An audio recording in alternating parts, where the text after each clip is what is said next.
So, a warm welcome to viewers all over the world from Ruhpolding, the last day of racing here in this beautiful place. We have the men's last start coming up 15 kilometers. That means a lap of 3 kilometers. They run that 5 times, and this is the lap. Chad, take us through it. Okay, this course has been redesigned several times since the inception back in the 1970s. It's been around. It's one of the mainstays of the World Cup. But this new course, they've had to build the hills into it. It's been rebuilt several times. It's the second longest course of the entire repertoire, but 2 really big climbs. The biggest thing about this course is it's a pretty easy approach to the range. So the athletes have a nice, clean, and not a very windy range by reputation, and a nice rest coming in. So you have to be quick on the shooting, and clean. And it makes this race very exciting because they have to shoot clean and fast to be in contest to win this race. And as you can see on the picture, fantastic conditions here, plus 5 degrees and not much wind either. No, we see the wind graph, and we tend to see that wind graph pop up when there's either a change of direction of the wind or intensity. And today the intensity is not bad, but it is coming right to left, which can mess with the prone target. But here's our start order. Yeah, and in mass start, the start list is made out of the 25 best from the World Cup and the 5 best from the competitions run at the place you are. And earlier in the week there was an individual start, which was won by Vebjørn Sørum from Norway, by the way. And from the World Cup list, we have a couple of guys who could make it. Yeah, Martin Uldal and Campbell Wright, they almost sound to be, from our reports, from what you're getting in Norway and what I'm getting from the United States, is they both have kind of maybe the same similar thing. Some kind of stomach bug is what I heard from Lowell Bailey, the program director for the United States biathlon team, that Campbell Wright will be sitting out and not racing today. So that opens up the opportunity with Uldal out as well. Yeah, but this is a guy we have to talk about, Chad, because what happened yesterday was that, I mean, the whole biathlon family and the whole biathlon world went into kind of state of shock because Johannes Thingnes in the yellow bib, he announced that he's retiring after the season. We should talk more about Absolutely. that. Let's make a presentation of these guys. Sebastian Samuelsson. You and I had a little chat here earlier, Chad, and I said he's my pick for today. And yeah, I think it's and a good I mean pick. that he's really strong. Yeah, I think it's a great choice. I think this guy Vebjørn Sørum is a coming off of his victory in the individual is very much a possibility in this race. But I think he might be a little bit stung by his relay performance where he had some trouble from the standing. But I like this guy. Eric Perrault has not done much this week. He's probably pretty fresh, and he's ready to go today. He's also, if everybody else is a little bit tired, I think Eric Perrault has the power to possibly win. Yeah, and he won the first mass start, didn't he, this season. Giacomel is always contender from France. Norway and France are dominating this season so far. Sturla Holm, Laegreid, he also has one win this season, not in mass start though, and I think the guy standing next to him is a bigger favorite. But we have some questions. How does Johannes Thingnes respond to his own retirement? Because mentally this is, I mean, a real challenge. Will he relax and enjoy the rest of the season, or is he mentally already retired? That's the question. Danilo Riedmüller from Germany. He is in the red bib at home in his home country, Germany. That must be special. It's very special. I mean, it's only his 4th mass start race of his career, and he's wearing the red bib. So, you know, in his 4th start, he gets that red bib, and you can know the Germans are excited for him. We'll get ready to start here, but lots to talk about over the course of this 15-kilometer race. Absolutely, and start is always a little tensed because there are 30 athletes close to each other out from the stadium here. This is what we call the Formula One of biathlon.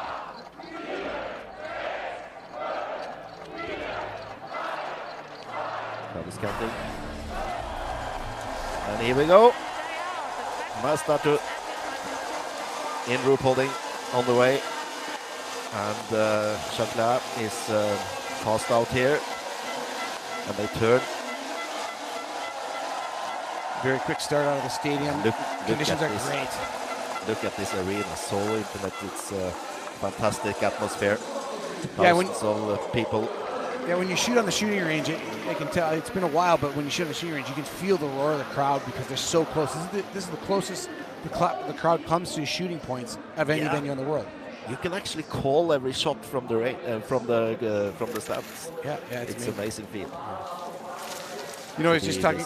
As we see Johannes Thingnes here, you know, we think about like definitive performances. When an athlete talks about retirement, like he did yesterday in press conference in Ruhpolding, you think back to all you've seen of that athlete and those defining moments. And I think back to 2 years ago. The mass start wasn't run last year here. It was a pursuit. Yep. But 2 years ago, Johannes Thingnes tried something that we hadn't seen before on this very venue, in this very event, the last time they competed here. And he just went from the gun. And he strung the field out. He had 3 penalties. He kept falling back after a miss and then roaring back to the front and won by 19 seconds. And I'd never seen a mass start where somebody had gone that hard. I don't see him doing that today, Andres. No, this is quite, not say slow, but they're not pushing too hard at the moment. We have Johannes Thingnes in front. And I must say, I know him quite well from doing commentaries for Norwegian TV. He's so focused. So when he ended that press conference yesterday, he said, guys, I have to go. I have a race to prepare. And he's so professional. So if there's one guy who can actually manage to retire one day and then win the next day, it's Johannes Thingnes. We'll see what it does. He hasn't won at the same rate that he's won in years past. Remember his greatest years. In 2019, he won 16 World Cups, and in 2023, he won 16 World Cups plus 3 World Championship events for 19 wins. It's a record. He hasn't come close to that since. But you know, when he was at his best, he was at his best. And that 2023 season. The 2023 season was the race I talked about, where he went off the front of the mass start and just strung this field out. It looked crazy. Like I thought he was going crazy, and he was accruing 3 misses over the course of the race. It was almost like he was so fit he didn't care. I don't think he's the same. He's that same athlete this year. No, he's not for sure, and that's maybe also why he has chosen to do what he did yesterday, to say that he's retiring, because. Especially mentally, I think it's hard for him to be away from his kids. Yeah. It was a quite emotional press conference. It was, yeah. I was kind of surprised at how candid he was with his thoughts and his emotions. It doesn't seem like, I don't know if it was out of character, but we I'm not used to seeing a Johannes Thingnes emotional. No, not that often anyway. He's fond of his family and wants to stay more at home, and that's why he's retiring. And I think that decision also does something with the whole field. I mean, everyone has been shocked about this the last 24 hours since he told the world that he's retiring. And for the competitors, this is the guy they want to beat. Every day when they wake up and go to training, they have him in their minds. And you know, Andreas, they only have 14 more chances to beat him. You know, so you're counting those down. But at the same time, Johannes Thingnes is just 7 victories shy of tying Ole Einar Bjørndal's all-time win record of 95. So if you think about that, he's got 7 races. He's got to win 7 of the next 14 races just to tie. He's got to win 8 of them. He's got to win more than 50% of the next races in the season, including the World Championships, the 4 individual races at the World Championships. And that's a pretty tough task. It's a very tough task, but if he starts winning, we're going to talk about this day in, day out, and it will be very difficult for him too, because he will get a lot of questions about Ole Einar Bjørndal in the last months of his career. So, a couple of guys struggling a little at the end here, at the back of the field. Yeah, let's see who that is. It looks like it's It's Reed Miller in the red bib there. We talk about him. Danilo Reed Miller is really kind of a revelation for the Germans, and it'll be interesting to see how he handles the pressure of wearing that red bib in the German crowd. This Holm maybe a little behind there, but still they are together, coming up to the next split at 2.3. Yeah, and really incredible. Yeah. Really incredible ski conditions. Very easy to get competitive skis, I think, when the snow is right at freezing and the course is hard and in the shade. Yeah. So we don't see a lot of ski difference. A lot of Ruhpolding generally tends to be very stable on all conditions, the shooting range and the snow. So 3 athletes off the back. Downhill here, but seems that they come through it without any problems. Pretty easy approach to this range. As I've said, it's one of the faster and you get the most recovery into the shooting range. One thing you have to kind of watch though is a lot of these athletes, they're pushing each other in training sessions all season long in the combination sessions of roller skiing and shooting, That they're coming in, you know, for venues like Oberhof and Kontiolahti, they're training for that, where their heart rate's a little bit high, and then they come to Ruhpolding and their heart rate might be just drop a little bit. Yeah. And you have to adjust to that and make sure that you come in at least hard enough so that you're at the intensity you're used to shooting it. And here they come, ready for the first shooting. We have 4 shootings, first 2 prone shooting, and then last 2 standing. And Johannes Thingnes is entering first. He's going up to lane 1. The athletes in this first shooting will shoot on their bib number the first time, and then they'll file in the rest of the course of the race based on where they are in the standings.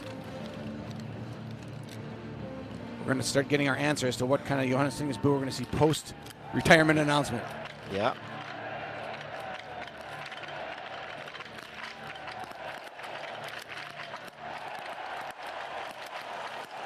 He's got 2 down, and 3, and 4. And 1 miss on the last shot for Johannes Thingnes. Samuelsson is better. He has clean shooting. A lot of clean shooting, of course, here. Strelov is first, and Rastogujevs from Latvia. We've seen Sturla all season long, very, very good at the shooting, very quick from the prone position, and that serves him very well. Here comes Johannes Thingnes now in their yellow bib, the second one out of the penalty loop. And he's number 17 out. Falk is the only one with a miss who is better than him. So the gap between Tarja Abu is the last athlete out of the shooting range clean. 10 seconds back, and then it's 10 to Johannes Thingnes, his brother. So the one Boo brother at the back, one Boo brother at the front. There's and the miss. And we usually say that in Ruhpolding and on mass start you have to shoot clean to win the race. If you're gonna have 1 miss, do it early, because they don't run this fast in the first couple of loops, so it's possible to gain some time. Yeah, and the nature of this venue, the course, the lead group tends to get away from people. If you have a bunch of clean shooters, they'll just start pulling away from the field when in the penalty loop, because the course is actually relatively easy and pretty easy to get away from other groups. But he's working harder now. Johannes Thingnes coming closer. Falk is behind him now. And with him there as well is bib 17. Or is that 7? Quinton Fillon, that's bib 7. Quinton Fillon of France. Yeah. Fillon has 2 wins in Ruhpolding. He likes this venue. He's got 2 mass start wins, but he's never won a mass start in Ruhpolding. So he's marking Johannes Thingnes. Both of them now fighting from behind. Is your pick for the win today. Looks back and says, "Hey, somebody else take charge here." And he's talking with Giacomel. They two guys who likes to say what they mean. Yeah, they're very outspoken guys. Yeah, they are. Yeah, outspoken. You saw that with Giacomel in the individual race too. He made Johannes Thingnes complete the race. Come on, you have the yellow bib. You have to go. Yeah, I joked that when he announced it, I came out of the press conference. I said to my brother, I was like, I think Giacomel shamed him into retiring. Yeah.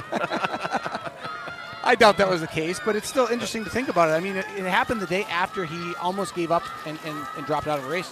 Yeah. I think it was smart. I think it was good. It was a good decision for him to continue going.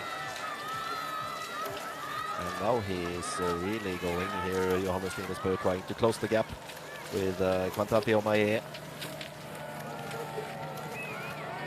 with him. Looking very good on the skis. He's, I think he's just about on the back of this lead pack now and has just about erased that. There's the yellow bib on the left. Yep. Gap at the last time check at 2.3 kilometers to Johannes Thingnes off the back of that group was just about 4 seconds.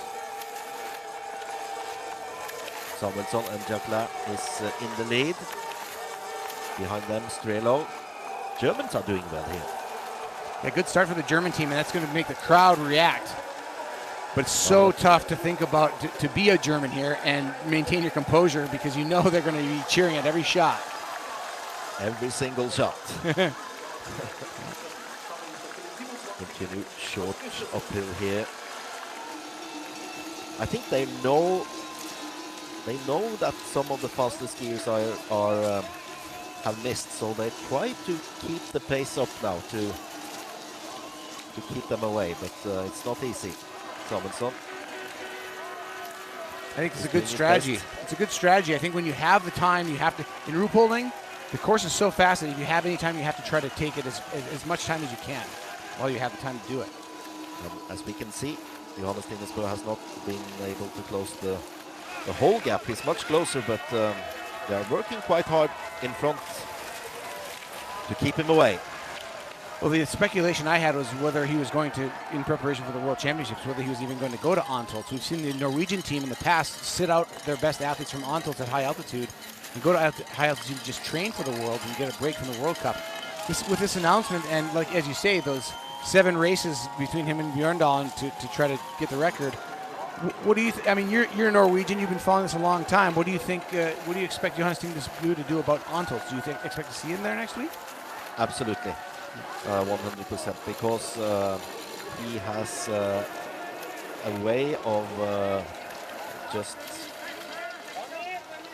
come to Antholz or places with altitude and perform from day one.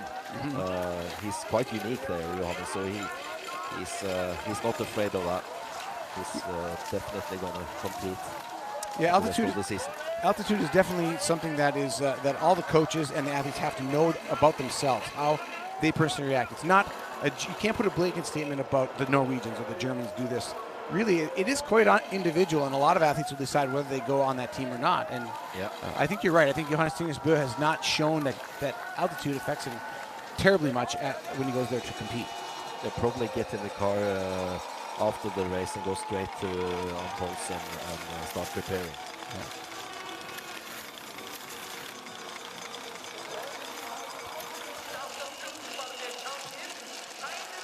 Giacomel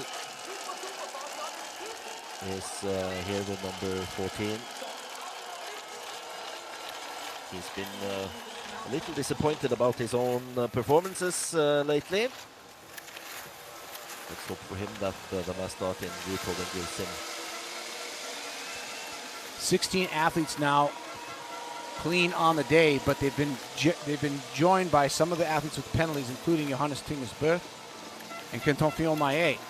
Perfect shooting conditions on their shooting ranges. Perfect. Absolutely. And here they come for the second shooting and so shooting. I call these conditions, these are nervous conditions. If you miss, it's because you're nervous, not because the conditions on the range. Have to perform. Yeah. Let's see.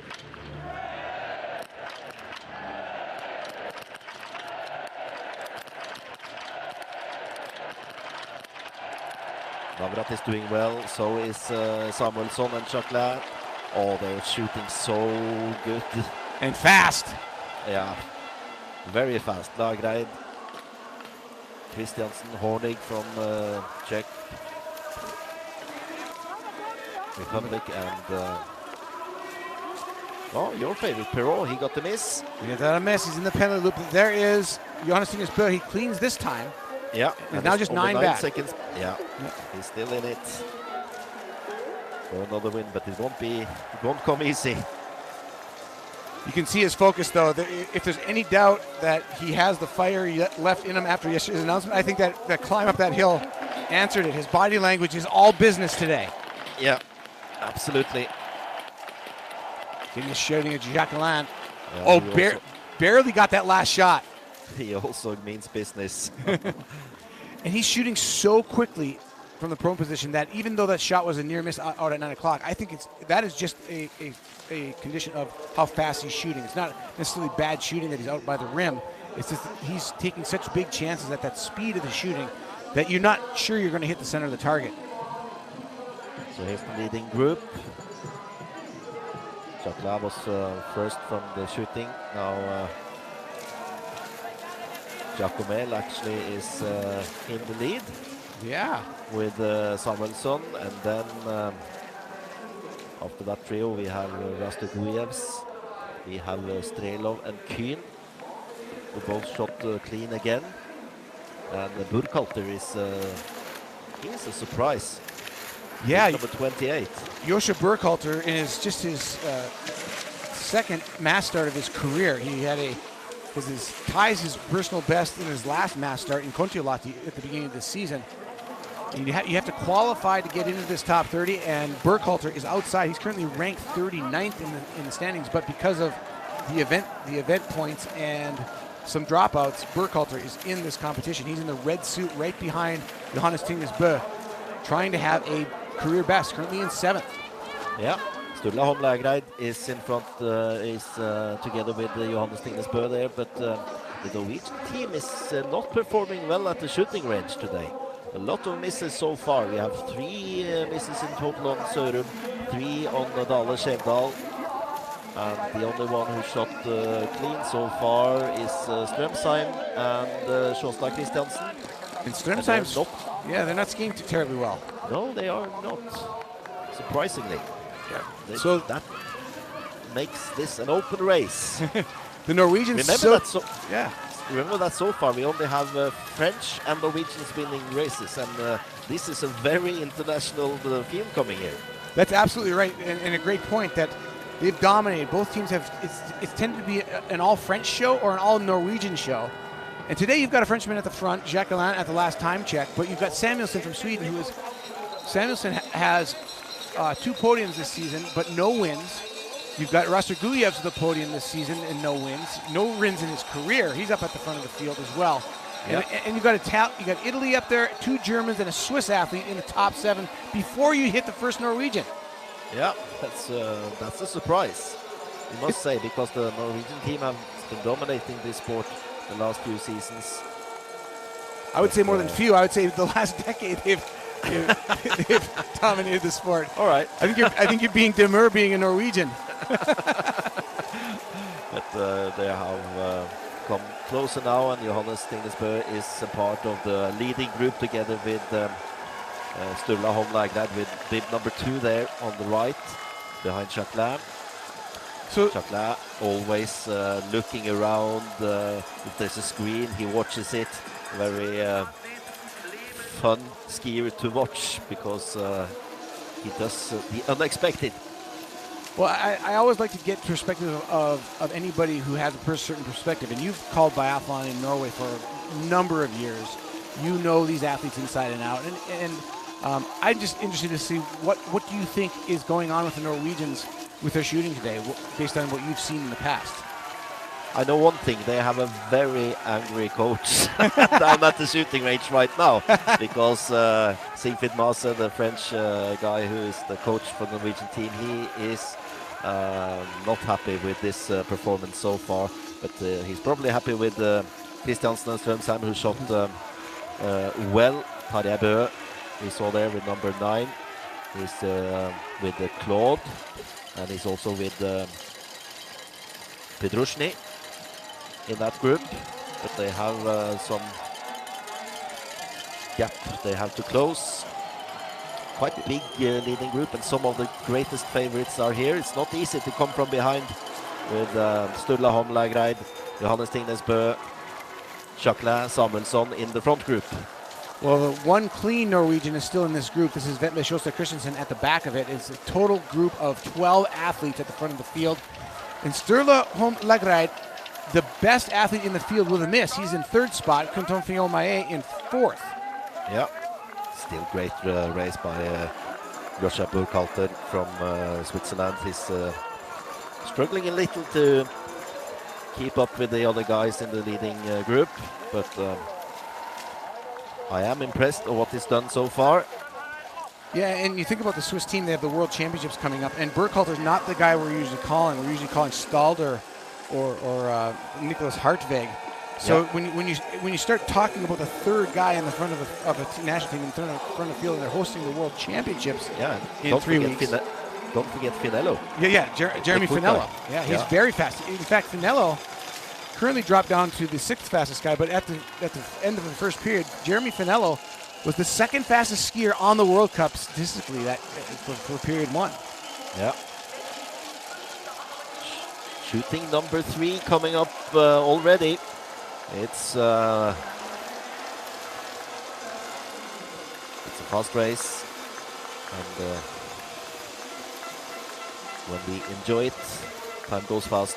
We're ready for the first of the 2 standing shootings.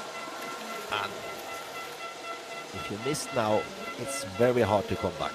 Yeah, this is sort of the crossing the river time of the race. We will probably lose a couple of guys from the leading group now, and a smaller group into the last shooting. Let's see what happens. Fillon-Maillet starts early. Johannes Thingnes has 2 down, 3 down. Fillon-Maillet misses the 4th one. Johannes Thingnes 5 shots. So down, quick. So quick. Oh, and Samuelsson misses his last to try to hang on to that group. Yeah. That's going to be difficult now because the guy in the yellow bib is out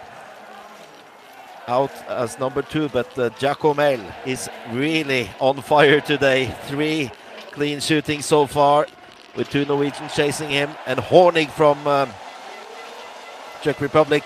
What a surprise that he is number 4, but he has also shot clean 3 times. Fillon-Maillet now out number 5. Vetle Sjåstad Christensen shot clean, but he used too much time on that shooting, and that makes him not in position to, I shouldn't say that, but he's 22 seconds behind after 3 shootings. That's a penalty. It's basically a penalty loop. He's a penalty loop back, but it's a very, very important race for Vetle Sjåstad Christensen today, because he fell out of the team after Le Grand Bonnat. Didn't race Oberhof, and this is his first competition in 2025. And Norwegian team for the World Championships will be announced after Ruhpolding, so he has to really, really perform to have any chance at all. But now he's in the lead. Johannes Thingnes Giacomel just trying to hold on here. I think he will do this lap quite fast. I think he will try to use his... You're talking Johannes Thingnes. Yeah. Tommaso Giacomel has complained about his fitness, and he's been bemoaning it a little bit about how he's felt. This is a good day for him, though. He's clean. He's 1 shot better than Johannes Thingnes, but he gets a ride off of the best biathlete maybe to ever have lived. Yeah, and that's a good that's a good guy to be behind. But also he has to make a solution. He has to find a solution here. Should I go with him, or should I try to think of myself coming into the last shooting? It's not an easy choice. Giacomel has to make now. And there are chasers. There are still 6 athletes within 21 seconds of the lead. Yeah. And still 12 or 11 athletes within 20 seconds of the podium. So I think that Giacomel, you're absolutely right. He has to do some calculus in his mind and figure out how hard does he want to go. But it's so hard Andreas, when you're an athlete and you're in that position, you feel good. You Yeah. know that it's a little bit of a risk, but Yeah. but you tend to want to take that risk because a lot of times if you're going to win your first World Cup, which Giacomel has not won a World Cup yet, he's been second 3 times. If you're going to win, you have to take a little bit of a chance, and he's probably calculating that chance right now. And they're having something to drink here on the way. It's a long race and it's quite warm in Ruhpolding. They're sweating now, and he wants Giacomel to go up in front now. He said, "I've done the pacemaking, and it's time for you to do a little bit of the work." And Giacomel seems to be able to take the pace up a little bit.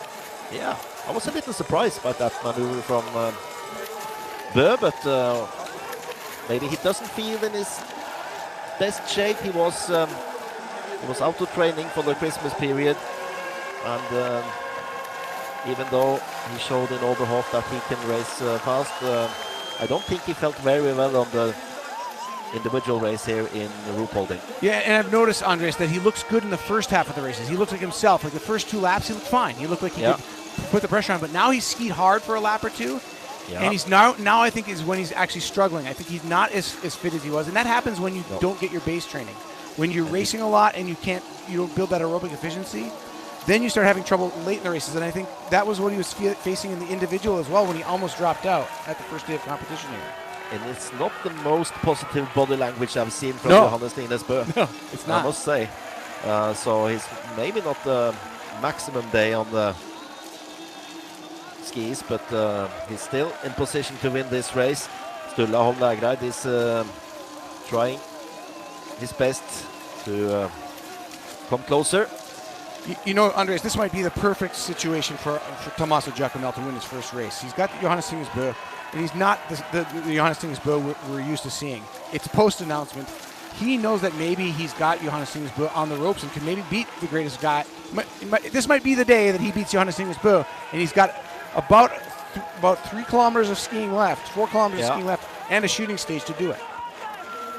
Yeah, interesting situation for Giacomel, who's been, as I said, quite disappointed about his own performances lately.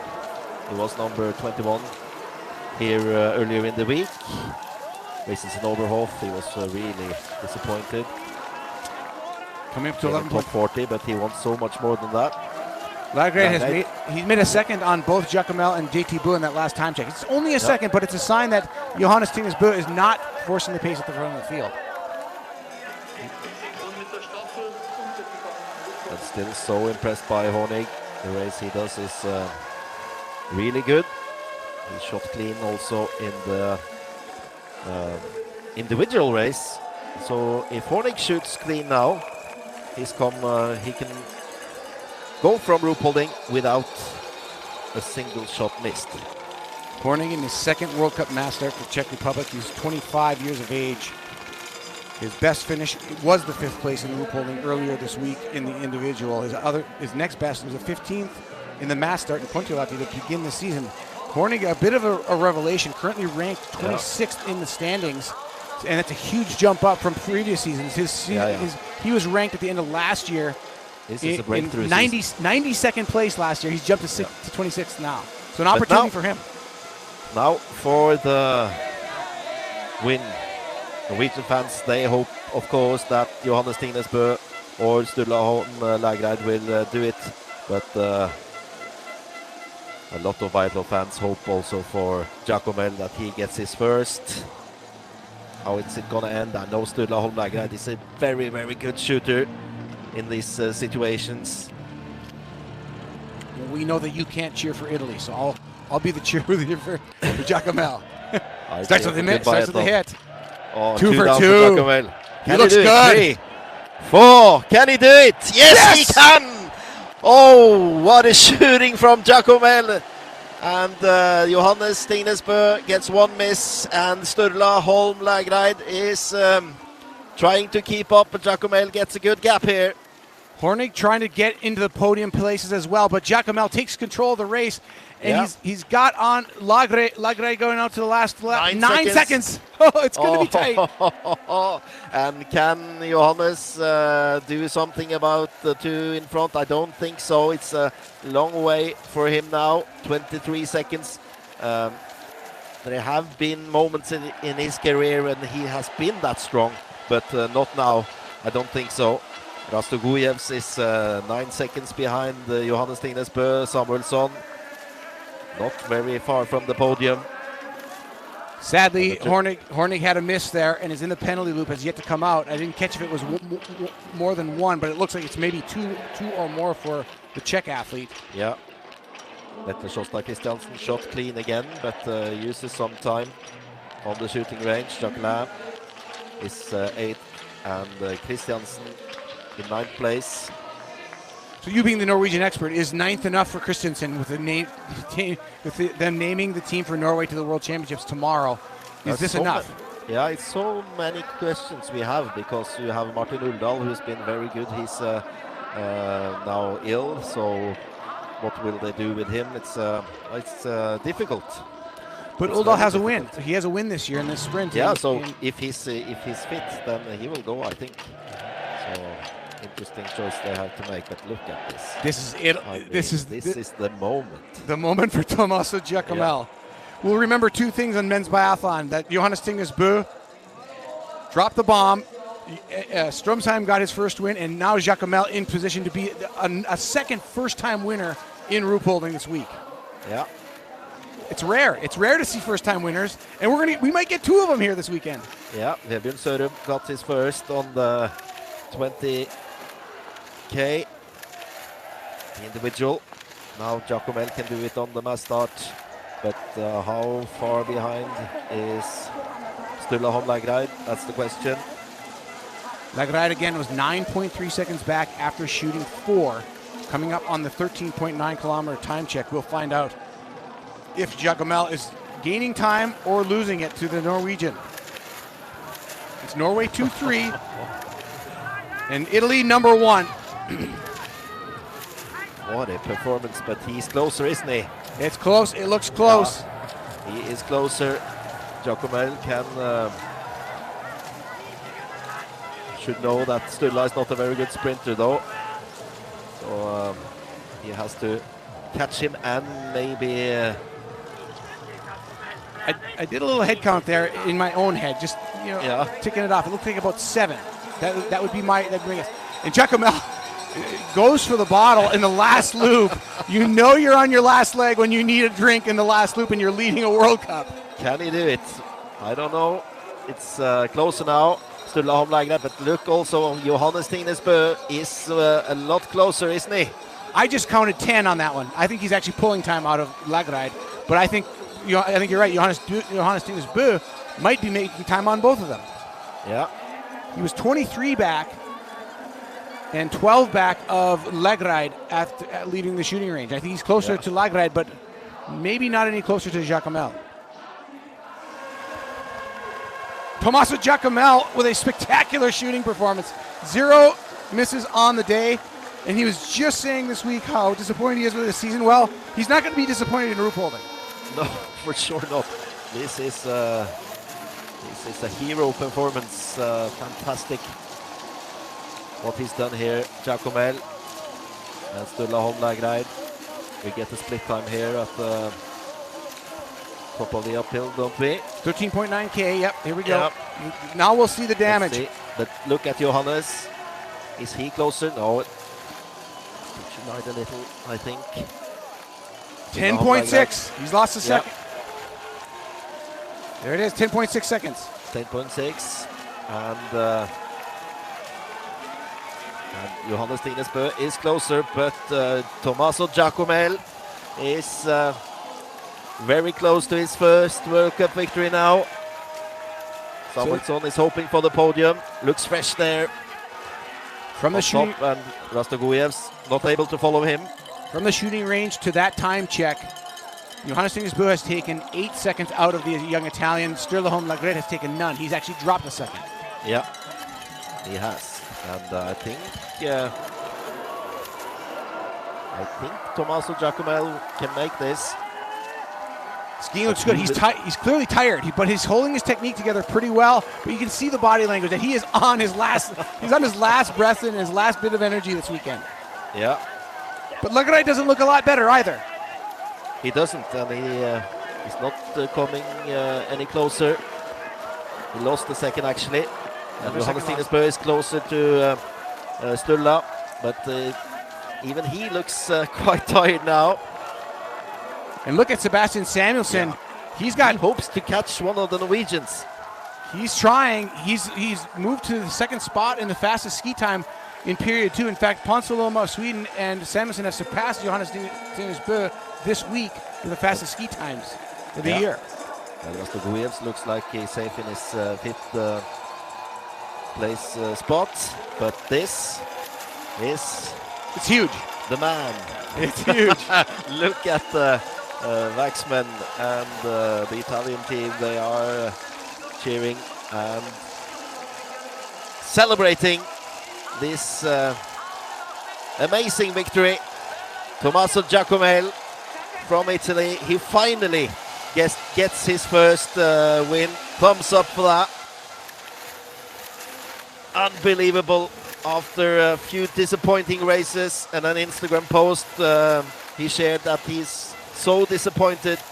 He comes back and he wins the mass start in Ruhpolding. Tommaso Giacomel, congratulations. What a performance. And then in second is Sturla Holm Laegreid and Johannes Thingnes says goodbye to Ruhpolding with the podium. But not able to close in on Bjørndalen this time. No, that gap still remains. 7 wins to tie Bjørndalen, but he'll have fond memories of this venue where he's won 4 times already, 8 wins in Ruhpolding before this final race today. He goes up like a true gentleman and congratulates Tommaso Giacomel on stealing the headlines today for Italy as they head to Antolz next week. And Giacomel will be greeted in Antolz like a hero. For sure. Well, we saw Did he believe that himself when he woke up this morning? Today I'm going to win my first race.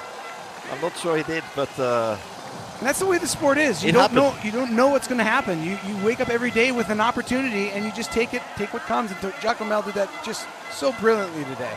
Oh, that's a bad crash on the finish line. Oh yeah, 3 athletes together there. See, that was one of them. Yeah, Burkhalter, Vitleshus, Christian Tarjebu, and Eric Perot all came across the line there in 12th to 15th place. I hope none of them are injured after that, because actually I think they're okay. This guy is certainly okay. Yeah, he's gonna remember this one. Okay. We're all gonna remember this one. I'll remember this for years to come. Every time Giacomel takes a starting line, his first victory. And he does it in grand fashion, the only 20 for 20 shooting performance in the field. And he gets the gold for that. Oh, that's truly amazing. And under such pressure, there was so much pressure that you have to get to that point and fail many times before you actually pull it off. And Giacomel has been there. He's been on the threshold of winning in the past and has lost. Today, against all odds and against maybe the greatest biathlete of all time, standing head to head, he betters him by 1 shot in the final shooting stage and takes the win. And I have to tell you, Chad, I didn't quite believe you when you said this is his great chance to win a race. Because he was together with number 1 and 2 in the World Cup. Well, I'm not Norwegian, but I do know my biathlon. But he did it. It was great. It was, truly, truly amazing. Look at the smile. It's great. And Vebjørn Sørum, whose triumph came earlier this week on Wednesday's opening race, is going to struggle across the line with 5 penalties and 26th today for Norway.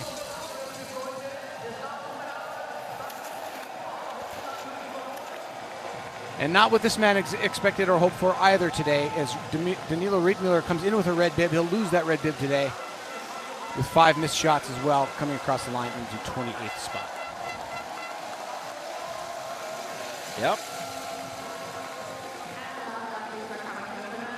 Well, we saw some history here today.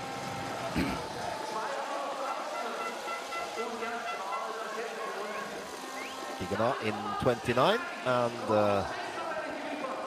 last guy to the finish line is David Komats. I have to think back as Komats comes across the line to finish out this 30-man field. Andres, I'm thinking back to who would be the last male Italian to win a World Cup. It might be really Paul Huber. Is there anybody newer since then? I don't know if that's your era. Lucas Hofer. Lucas Hofer, yeah, that's right. Yeah. Hofer, and also Dominic Windisch. Dominic Windisch, correct. Yep, those guys. But today, it's all Italy with Giacomel with zeros next to his name. And he wins by 6.3 seconds over Sturla, Holm, Laegreid. The two Norwegians, Johannes Thingnes, the legend, leaves Ruhpolding with a bronze medal on the final day. That's a nice podium. Very nice. Samuelsson, Rastegoyev, Sviomaye, Strelov, Jacquelin. That's the top 8. Then you get Hornig. Good race, but 2 misses on the last shooting. Hartveg, Navrat, Perrault, Tarjei Bø, Falk, Burkhalter, Christiansen. He shot clean, but still ended up as number 16, so his shape is probably not the best. Yeah, so that was I have to correct myself. We had I missed Christensen as also the second 20 for 20. So surprised he's not higher with that shooting result. Claude Ponsiloma, Claude Strømsheim, Pedroshny, Linus Kühn, Dale Skjevdal.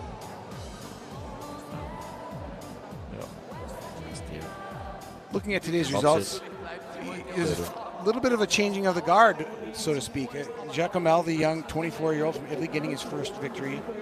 And you see Vetle Sjosa Christensen, who's been such a mainstay of the Norwegian team, clean and way down in 16th spot. And you have to feel for Vetle a little bit. I think that this might be, he's not choosing to call it the end of a career or the end of a season, but he's not likely to make that Norwegian team for the World Championships now. No, it's not, and you might get the feeling that it's an end of an era for Sjosta Christiansen, but he's going to have a real hard time coming to the Olympic season, and there's a lot of young guys he has to beat to be a part of the Olympic team, which is even harder than the World Championships. Because of the quotas. Well, 32 years of age, we'll certainly wish Vetle Sjosta Christensen all the best. He's currently ranked 20th in the overall standings, has 6 victories in his career. That goes along with 25 total podiums for Vetle Sjosta Christensen over the course of his career. Today, not his shining moment, and we may be seeing the sunset on a career there as well. Yeah, afraid so, but I hope I'm wrong, because he's a really fun guy and nice guy to have. Yeah, there's still certainly opportunity to come back. It's just such a tough team to make in Norway, even when you have the credentials that Vetle Sjosta Christensen does. So we'll hopefully see him again in the future and not hear any retirement announcements from him yet. Or at least we don't want to wish that on anybody. But Tommaso Giacomel stole the show. He did.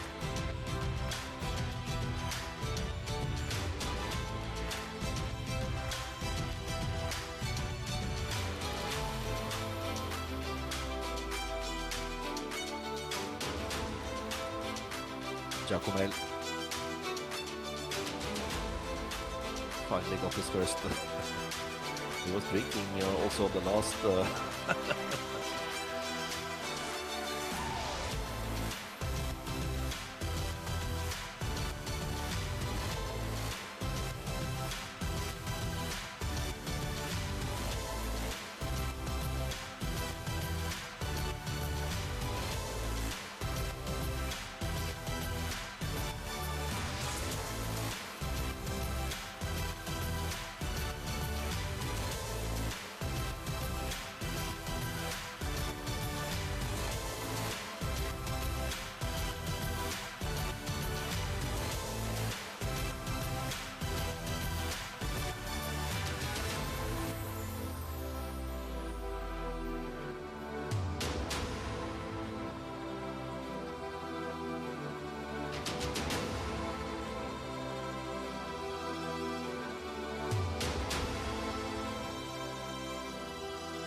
Some lovely pictures here from Ruhpolding. Tommaso Giacomel will never forget this day. Tommaso Giacomel, World Cup winner. How does that sound to you?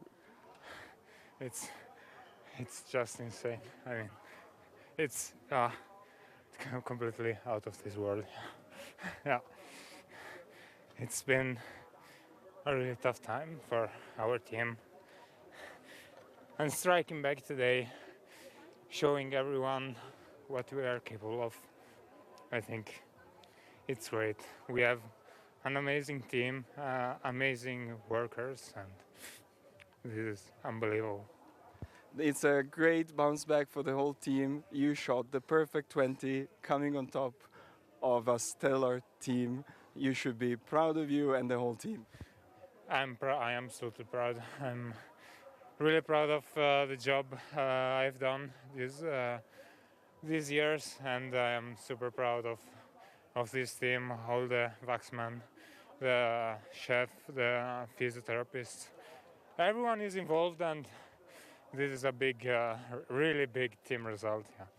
And it's a big result for you. Congratulations. Thank you, thank you.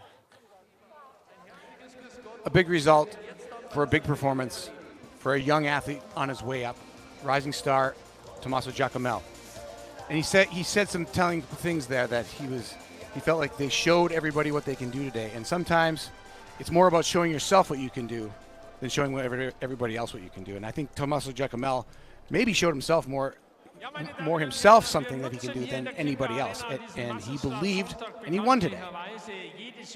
And we have been waiting for this, because I remember his breakthrough season. He was very good in the World Championships in Oberhof, and now he's the best athlete of all in the mass start in Ruhpolding. And a lot of congrats to all the Italians. Yeah, anytime a smaller nation, a smaller program wins a race or gets a podium at all, it's a huge team effort. There's so many people behind this performance. There are the psychologists, there are the training coaches, there are the wax technicians. It's a group of upwards of 40 people who contribute to these results. And certainly a lot of people not here on hand are enjoying this victory from Italy. Because of these wonderful people in the yellow jacket. So please give a big hand to all the volunteers. Waiting for the prize ceremony now.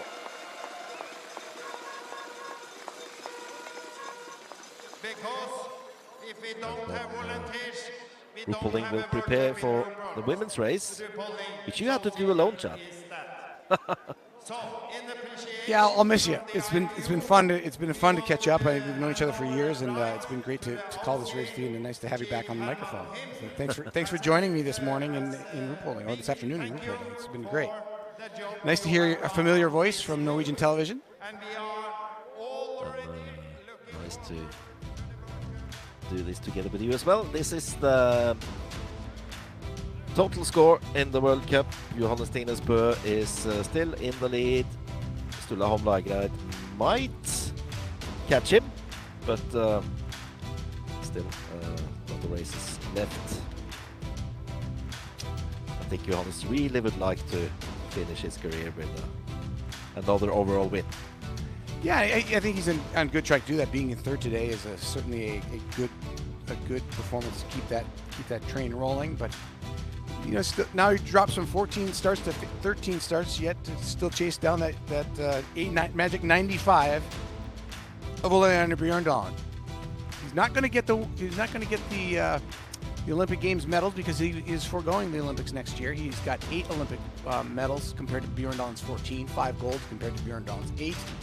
But the one that is within grasp still mathematically is the overall wins, which is 95 to 88 right now as it stands. Not many athletes retire 1 year before the Olympics. Yeah. Thingnes does that, and I think the Olympics was maybe one of the main reasons, because he knows he has to work so hard to make it to the Olympics and be at his best there, and that will take some time. Let's start Cup. Sturla Holm Laegreid has taken over the lead. And Reed Miller will not wear the yellow bib in the next mass start. And that's a good little nod to Sturla's season. He's had a pretty solid year as Sturla Holm Laegreid. He's got his first win of the season in Oberhof in the men's pursuit. He has before that had 4 podiums in 5 races to start the season, and just couldn't get on top of anything. Now he's actually in a crystal globe position in this discipline, so well earned by Sturla. 2 mass starts left in the World Cup. That's in Pokljuka, 16th of March, and in Oslo, Holmenkollen. It'll wrap up the season. The master season. Yeah. In Holmenkollen, your stomping grounds. Yeah. Well, that's for sure going to be an emotional race with the very last race for Johannes Thingnes in his career. But he was beaten today by this young fellow, Tommaso Giacomel, with a surprise victory and very emotional as well, as we could see. He's only 24 years and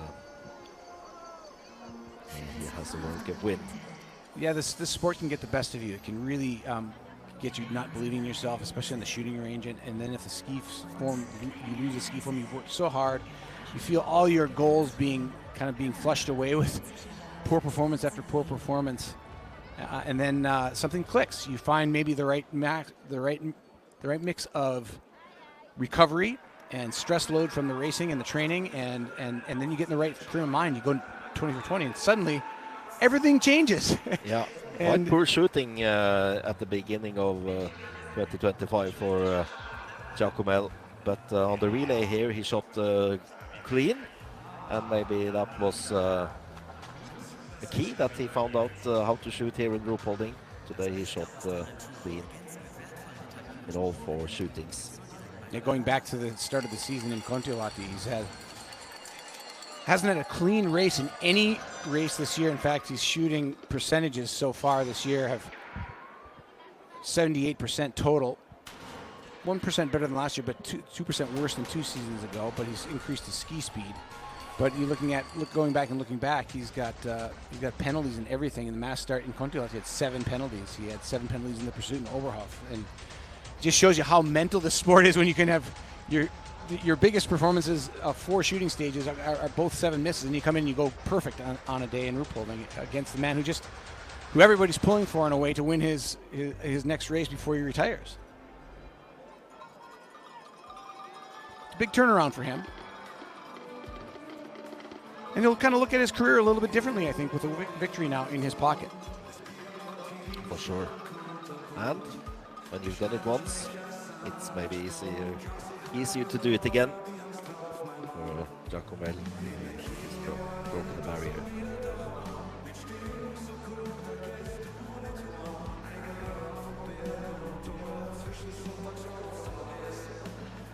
So we're waiting for the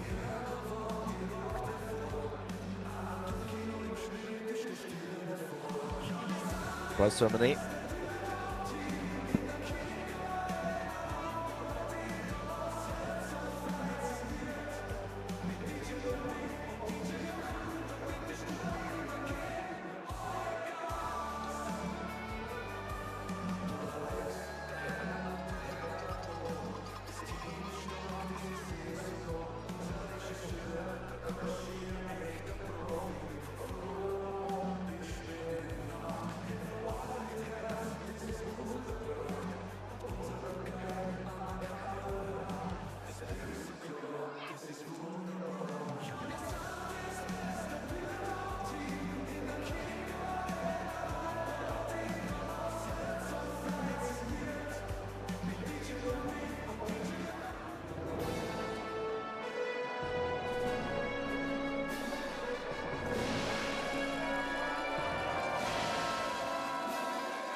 So here they are, ready to be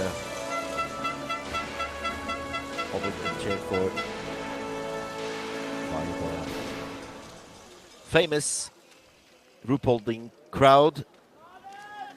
Welcome to the award ceremony of the BMW IBU World Cup Biathlon 2025 in Ruhpolding must start men. Herzlich willkommen zur Siegerehrung des BMW IBU World Cup Biathlon 2025 in Ruhpolding. Massenstart der Männer. The prizes will be presented by, die Preise werden überreicht von Tore Beugard, the representative of the IBU, from Jörg Flechtner, president of the German Ski Federation, and from Manfred Weber, president of the European People Party. Third. Start with third place. Third place. Dritter Platz. Norway. Quite well known. Thingnes, Johannes Thingnes, who announced his retirement yesterday. He will do the rest of the season, but this was his last race in Ruhpolding, and he is on the podium.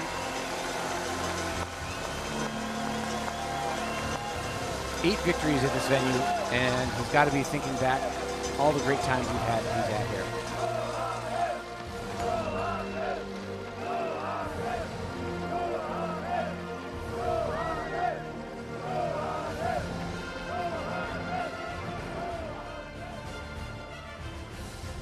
Well, that's truly a special moment.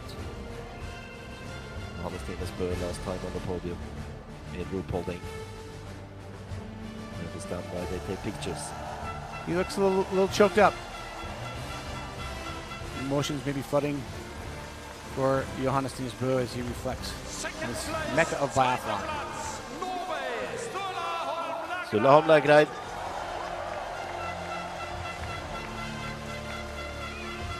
He's also on the podium in second place.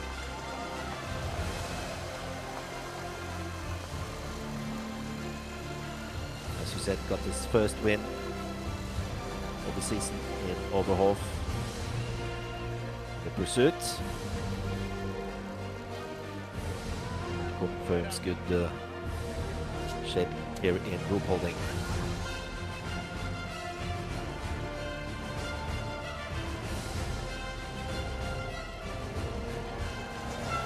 But more than anything, this is Italy, Tommaso Giacomel. a day to celebrate. Tommaso Giacomel.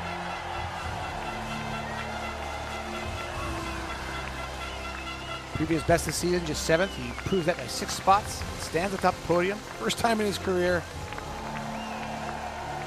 That tells it all. Does he enjoy that? Got a little bit of goosebumps. This means so much to him. He just wants to savor it, you can tell. We said it earlier, Norway and France are the only nations with a win before this race, and now Italy becomes the third nation to win a race in the Men's World Cup this season. And it changes his profile quite a bit for all of us. He's a World Cup winner now.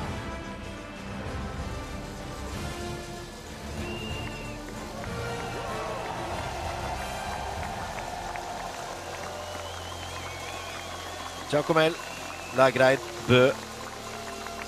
That's top 3. Fourth place, vierter Platz, Sweden, Sebastian Samuelsson. Fourth place, Sebastian Samuelsson. Fifth place, fünfter Platz, For the second time this season, just off the podium for Sebastian Samuelsson. Having a great season, Yeah. currently sitting 6th overall in the standings. Rastogoyes from Latvia in 5th place, and Fiomaye from France in 6th.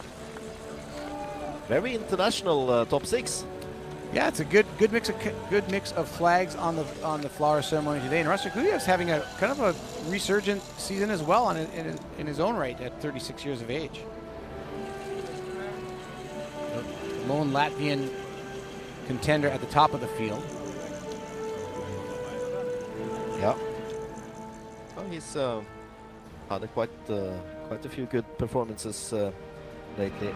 Was on the podium on the 20K and confirmed his good form now in 5th place. Ruhpolding Yeah. treating him well this week. Yeah. Very much so. That was the ceremony, and this is the winner, Tommaso Giacomel. Will never forget 19th of January 2025. That was the day he won his first World Cup race. And a great performance. And there's more to come from Ruhpolding, because at 3 o'clock you will be back, Chad. Isn't that right? Yeah, we'll be back to watch Francisco Proyas try to take home and thrill this crowd, take home her victory in the women's mass start. I'll be on the call by myself. And Andreas, thanks so much for joining me today. Yeah, it's been a pleasure working with you, Chad. Hope we can repeat that sometime in the future. And with that, we say from Ruhpolding, bye-bye, and tune in again for the women's race.